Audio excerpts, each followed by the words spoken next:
dans cette nouvelle vidéo de première. Aujourd'hui, on va voir la métropolisation et ses effets en France. En 2024, Paris accueillera pour la troisième fois les Jeux Olympiques et beaucoup dénoncent les aménagements réalisés en vue de l'événement. Pourtant, ceux-ci s'inscrivent dans des recompositions urbaines bien plus larges. Comme toutes les métropoles, en effet, Paris change constamment. Et derrière la capitale, les autres espaces urbains français se recomposent aussi pour faire face aux défis multiples auxquels ils sont soumis. Notre problématique est donc très simple: comment la métropolisation recompose-t-elle les espaces urbains français? Premier point, on va voir comment Paris, ville globale, voit son poids encore renforcé dans la mondialisation et les nouvelles dynamiques qu'elle connaît. Vous le savez, Paris est donc une des 4 villes globales et surtout la seule du territoire français. Avec une aire urbaine de 12,5 millions d'habitants, elle concentre 19% de la population nationale. Alors pourquoi? Cela s'explique avant tout par l'histoire. Siège du pouvoir politique depuis au moins le XIIe siècle, le réseau de transport français est organisé en étoile autour de la ville lumière. Roissy-Charles de Gaulle est ainsi le deuxième aéroport européen et la capitale polarise 600 TGV au quotidien, ce qui fait donc 500 millions de passagers par an. C'est pas mal. Alors petite précision importante, on va parler très souvent de l'Île-de-France quand on parle de Paris, parce qu'en fait l'aire urbaine de Paris correspond grosso modo à l'Île-de-France. Donc l'Île-de-France concentre 31% du PIB du pays, un quart des importations nationales, 90% des sièges sociaux des banques. Le quartier d'affaires de Paris, à savoir la Défense, accueille lui les sièges sociaux de 39 des 500 premières FTN, les firmes transnationales mondiales, ce qui fait donc de Paris en fait un concurrent très sérieux à la City, la première place financière au monde. Paris, c'est donc non seulement un pôle économique et financier, mais c'est aussi en fait un pôle technologique et de recherche majeur, comme on le voit à peu près sur cette carte. 40% des chercheurs français travaillent dans l'aire urbaine, et on y trouve 25% des écoles d'ingénieurs françaises. Et il y a aussi les 2 premières universités françaises, Paris-Saclay et Paris-Sorbonne. Enfin, Paris est la capitale mondiale du luxe, de la culture et du tourisme, aussi bien de loisirs que d'affaires. Paris a ainsi accueilli 22,6 millions de visiteurs en 2001, alors que la ville se remettait encore du Covid. La ville aussi est siège de l'UNESCO et accueille des événements internationaux très importants. Alors, la finale de la Coupe du Monde de 98, c'est un peu vieux, mais aussi celle de la Coupe d'Europe de foot en 2016, ou encore, on l'a déjà dit, les Jeux Olympiques en 2024. Paris tend donc à écraser encore le territoire français et en particulier les villes à proximité. Avec une aire d'influence qu'on voit ici, qui recouvre grosso modo la moitié nord du pays, le phénomène centre-périphérie, entraîné par ce qu'on appelle la macrocéphalie parisienne, la trop grande importance de la ville de Paris à l'échelle du territoire, ce phénomène a toujours structuré en fait le territoire français et il reste valable, aggravé par un rayonnement qui dépasse aujourd'hui très très largement nos frontières. Alors cette métropole parisienne n'est pas figée et connaît en fait de nombreuses dynamiques. La première à souligner est son polycentrisme, avec un territoire de 12 000 km². Si l'Île-de-France est, on l'a dit, centrée autour de Paris, il y a aussi d'autres centres qui ont émergé. Le quartier d'affaires se trouve à la Défense, Saclay concentre les hautes technologies, Villejuif les technologies de la santé, et la plaine Saint-Denis voit se développer l'industrie du numérique. Tandis que Roissy, là où se trouve l'aéroport Charles de Gaulle, est devenu une plateforme logistique majeure, et Marne-la-Vallée, enfin, une centralité touristique depuis la création de Disneyland Paris. Afin de mieux gérer ce territoire étendu et de mieux répondre aux attentes de ses habitants, la métropole du Grand Paris a vu le jour en 2016. Regroupant 131 communes et 7,2 millions d'habitants aujourd'hui, cette nouvelle structure a pour projet de créer un pôle économique cohérent et surtout d'améliorer l'offre de transport. Ce projet doit ainsi voir la création de 200 km de nouvelles lignes de métro, ce qu'on appelle le Grand Paris Express, qui est un enjeu essentiel quand on sait qu'aujourd'hui 75% des déplacements se font de banlieue à banlieue et non plus seulement en direction de la ville-centre. Cette politique s'inscrit également dans les transformations urbaines impulsées par l'accueil des Jeux Olympiques en 2024. À côté de ces dynamiques plutôt positives, l'aire urbaine parisienne connaît un solde migratoire négatif. Si elle attire des jeunes en recherche d'emploi, les familles et les retraités tendent à quitter une ville dénoncée comme trop dense et trop chère. La ville connaît en effet de très fortes inégalités socio-spatiales et les populations les plus pauvres se retrouvent rejetées de Paris intramuros. Comme la plupart des métropoles, Paris connaît en effet un phénomène de gentrification important dans ses anciens quartiers populaires, que ce soit les quartiers Est ou les anciennes banlieues rouges, ce qui entraîne une fuite des catégories les plus pauvres dans la périphérie, c'est ce qu'on a vu auparavant, ce qui renforce en fait la ghettoisation de certains quartiers en banlieue comme Sarcelles ou à Évry, Sevran, et qui aggrave encore la fragmentation socio-spatiale de l'agglomération.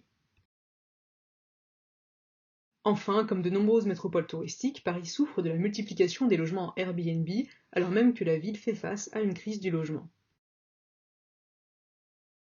Alors, on a vu que la ville de Paris tendait à écraser un petit peu le territoire français, on a parlé de macrocéphalie parisienne, et on a longtemps parlé de Paris et le désert français, alors ça a toujours été faux, mais il y avait cette vision d'une ville qui écrase tout le territoire. Aujourd'hui, heureusement, il y a d'autres métropoles qui émergent et qui ont émergé, et donc on peut parler, comme Philippe Subra, d'un système macrocéphale tempéré, qu'on va essayer de détailler dans la partie suivante. Deuxième partie, donc sur le poids croissant des métropoles, ou en tout cas sur la multiplication du nombre de métropoles en France. Premier point à avoir en tête, c'est que la France fait partie des pays les plus anciennement urbanisés grâce à une industrialisation précoce.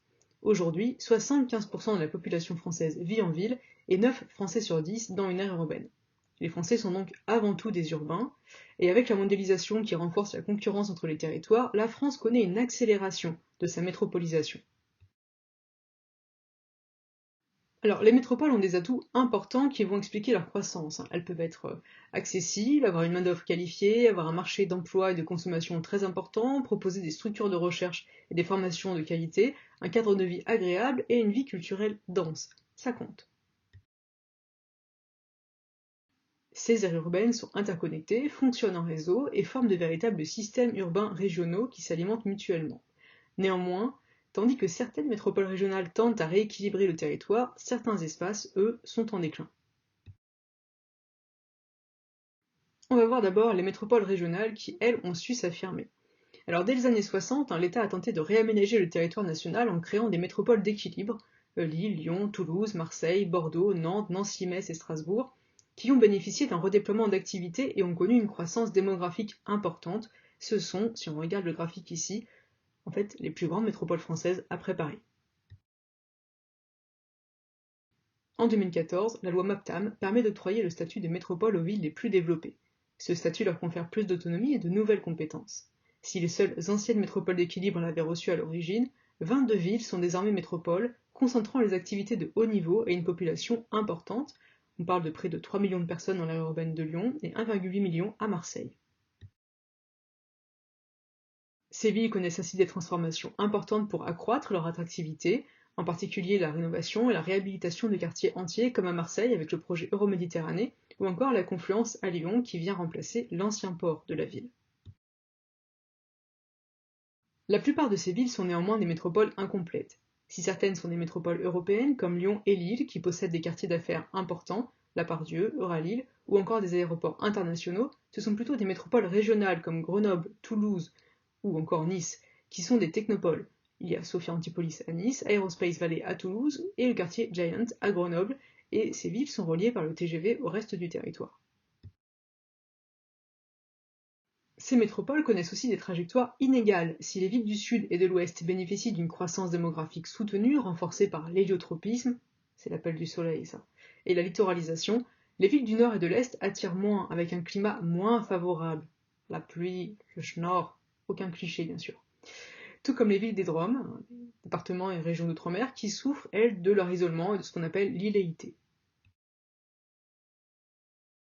Les villes françaises ne sont pas que des métropoles, il y a aussi les villes petites et moyennes qui sont, je cite le CEGET, le trait d'union qui connecte les territoires entre eux, et en polarisant et en organisant les espaces ruraux, c'est exactement ce qu'elles font.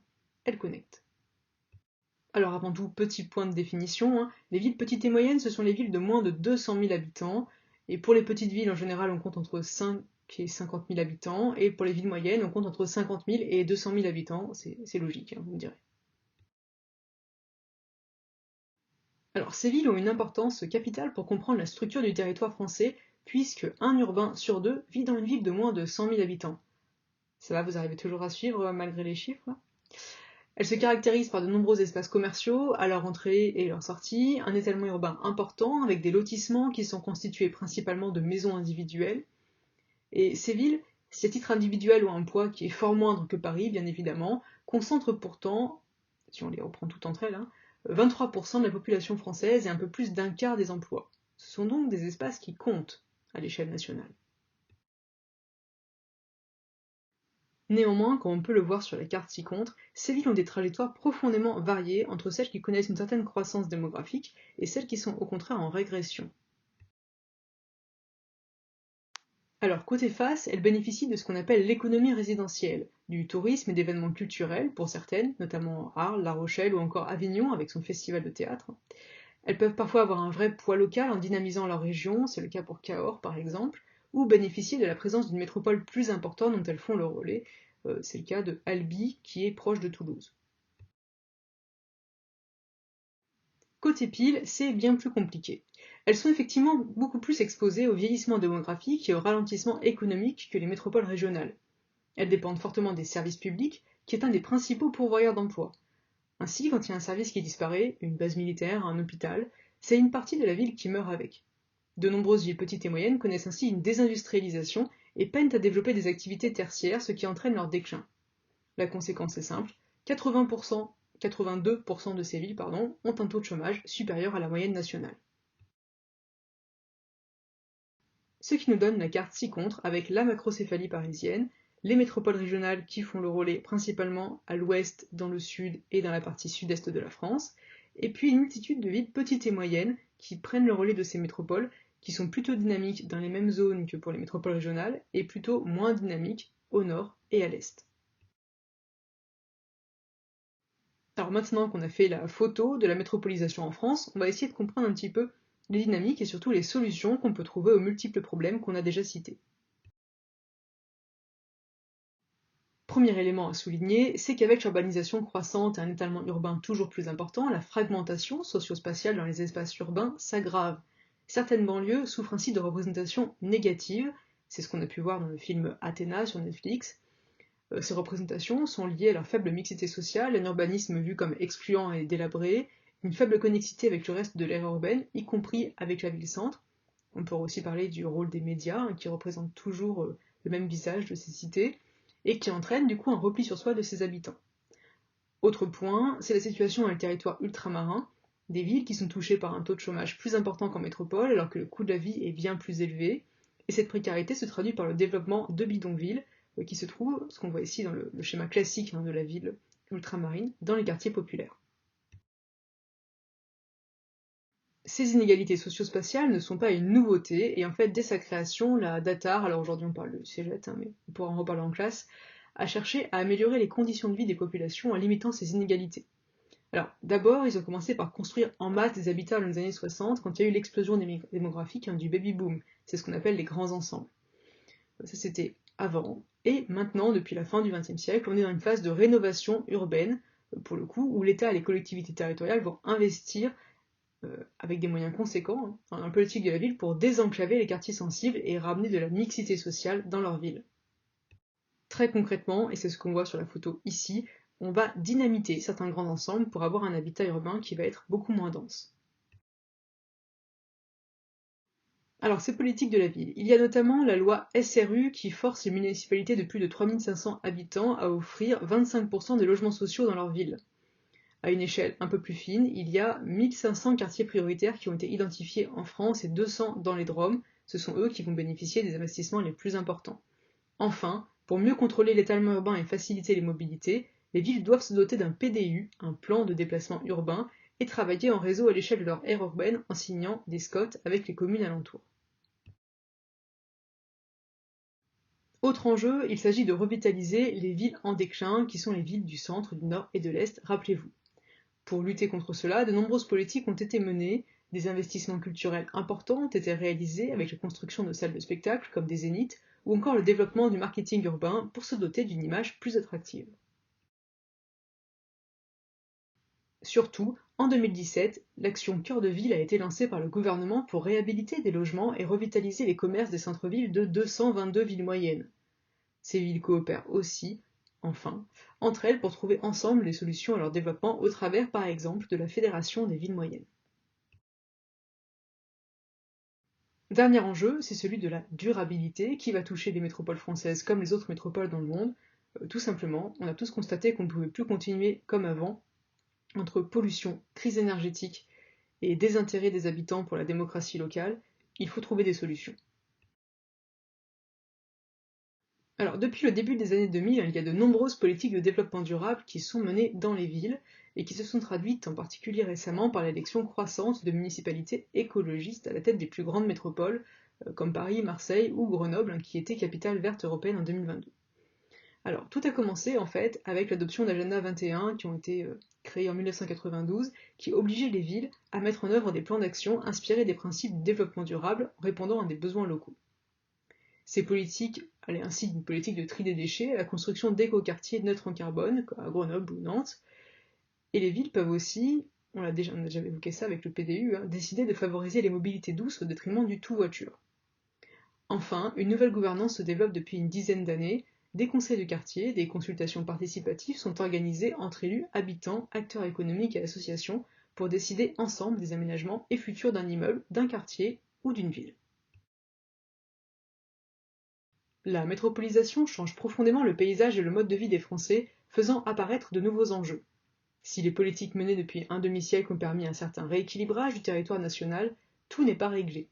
La fragmentation socio-urbaine peine à se résorber et l'enjeu écologique est plus que jamais au centre des débats. À l'image des autres métropoles dans le monde, les métropoles françaises tâtonnent encore à trouver des solutions rapides.